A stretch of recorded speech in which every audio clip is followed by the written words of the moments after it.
ഉത്തർപ്രദേശിലെ പ്രയാഗ്രാജിൽ മഹാകുംഭമേള ഗംഭീരമായി നടക്കുകയാണ്. കഴിഞ്ഞ ദിവസം ഉണ്ടായ ഒരു അഗ്നിബാധ ഒഴിച്ചാൽ കാര്യങ്ങൾ അരങ്ങ് തകർക്കുകയാണ്. ഭക്തരും സന്യാസിമാരും അടക്കം ഈ ആത്മീയ വേദിയിലേക്ക് ഒഴുകിയെത്തുകയാണ്. അതിനിടയിൽ IIT ബാബ എന്ന പേരിൽ അറിയപ്പെടുന്ന അഭയ് സിംഗ് അഥവാ മസാനി ഗോരഖ് എന്ന സന്യാസി ശ്രദ്ധാകേന്ദ്രമായി മാറിയിരുന്നു. ഇപ്പോൾ അദ്ദേഹത്തെ ജുന അഖാരയിൽ നിന്ന് പുറത്താക്കിയെന്ന വാർത്തയും എത്തിയിട്ടുണ്ട്. തൻ്റെ ഗുരുവായ മഹന്ത് സോമേശ്വർ പുരിയെ തെറി വിളിച്ചതിനാണ് ഇദ്ദേഹത്തെ അഖാരയിൽ നിന്ന് പുറത്താക്കിയത്. ജുന അഖാര ക്യാമ്പിലോ അതിൻ്റെ പരിസരത്തോ പോലും കണ്ടുപോകരുതെന്ന് വിലക്കിയിട്ടുണ്ടെന്നാണ് റിപ്പോർട്ടുകൾ. പ്രതിവർഷം 36 ലക്ഷം രൂപ ശമ്പളമുള്ള ജോലി ഉപേക്ഷിച്ച് ആത്മീയതയിലേക്ക് തിരിഞ്ഞ ഇദ്ദേഹത്തിൻ്റെ ജീവിത കഥയും വൈറലായി മാറിയിരുന്നു. അതേസമയം തനിക്കെതിരെ ഉയർന്നു വന്ന ആരോപണങ്ങൾ IIT ബാബ നിഷേധിക്കുകയാണ്.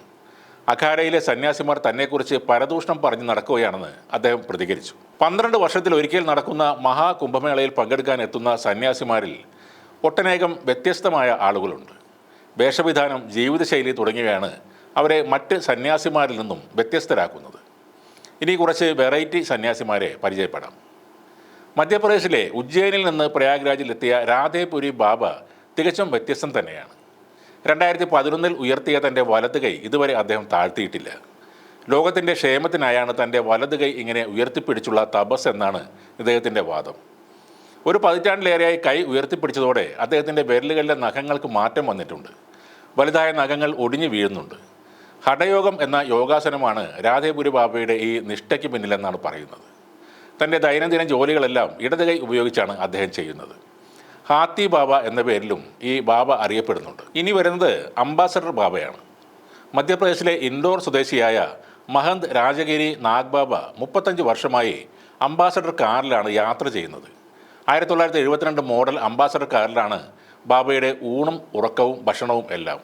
അതുകൊണ്ട് തന്നെ അദ്ദേഹം അറിയപ്പെടുന്നത് അംബാസഡർ ബാബ എന്നാണ്. അസമിലെ ഗംഗാഗിരി സ്വദേശിയായ ബാബ ഗംഗാഗിരിയാണ് ലില്ലിപുട്ട് ബാബ എന്ന പേരിൽ അറിയപ്പെടുന്നത്. 3 അടി 8 ഇഞ്ചാണ് അദ്ദേഹത്തിൻ്റെ ഉയരം. ഉയരക്കുറവ് കൊണ്ട് മാത്രം കിട്ടിയ പേരാണ് ലില്ലിപുട്ട് എന്നത്.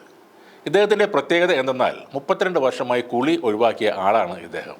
സാധനയുടെ ഭാഗമായാണ് താൻ കുളിയിൽ നിന്നും വിട്ടുനിൽക്കുന്നതെന്നാണ് ഇദ്ദേഹം പറയുന്നത്. മഹന്ത് രാജ്പുരിജി മഹാരാജ് ആണ് കബൂത്തർവാല ബാബ എന്ന പേരിൽ അറിയപ്പെടുന്നത്.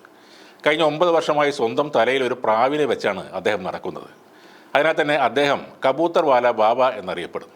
പഞ്ചാബിലെ കോട്ട് കപൂരയിൽ നിന്നുള്ള നാഗസന്യാസിയായ ഗീതാനന്ദ ഗിരിയാണ് രുദ്രാക്ഷ ബാബ എന്ന പേരിൽ അറിയപ്പെടുന്നത്. 108 രുദ്രാക്ഷമാലകൾ ശിരസിൽ ധരിച്ചാണ് ഇദ്ദേഹത്തിൻ്റെ ജീവിതം. 45 കിലോഗ്രാം വരുന്ന വിവിധ രുദ്രാക്ഷങ്ങൾ മാലയായി കോർത്ത് ശിരസിൽ ധരിച്ച് ദിവസം 12 മണിക്കൂർ ഇദ്ദേഹം ധ്യാനമിരിക്കുമെന്നാണ് റിപ്പോർട്ടുകൾ.